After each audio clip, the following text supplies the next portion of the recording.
les experts du Gaze ont-ils pu anticiper deux nouvelles vagues alors que ce n'est pas la norme? L'homme fort du Gaze est le virologue Mark Van Ranst qui s'était déjà fait remarquer en 2009 lors de l'épidémie de H1N1.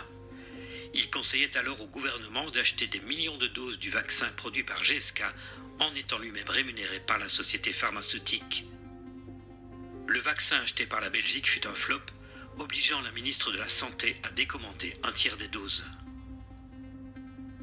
Mark Van Ranst il illustre parfaitement la manière dont la presse a une mémoire sélective.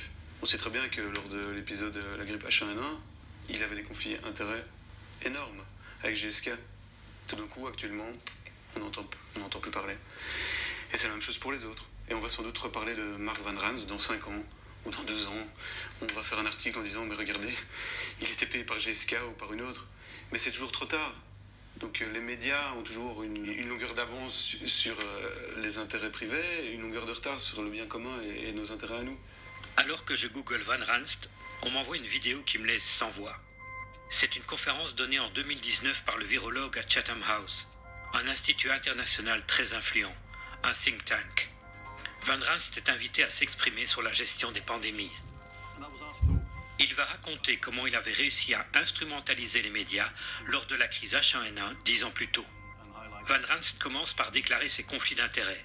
Le slide reste 2 secondes à l'écran, je fais un arrêt sur image. La plupart des Big Pharma sont là.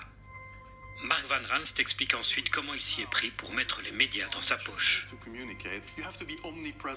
Vous devez être omniprésent les premiers jours. Pour attirer l'attention des médias, vous concluez un accord avec eux.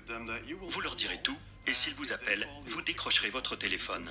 En faisant ça, vous pouvez profiter des premiers jours pour atteindre une couverture maximale, et ils ne vont pas chercher des voies alternatives. Si vous faites ça, ça sera beaucoup plus facile. Van Ranst est très fier d'avoir apeuré la population par médias interposés. Il suffit de comptabiliser les décès au quotidien. Et puis vous devez dire, ok, on va avoir des décès liés au H1N1. Évidemment, c'est inévitable. J'ai utilisé ça dans les médias. 7 morts de la grippe par jour au pic de l'épidémie serait réaliste. C'est vrai pour chaque année. C'est une estimation très prudente.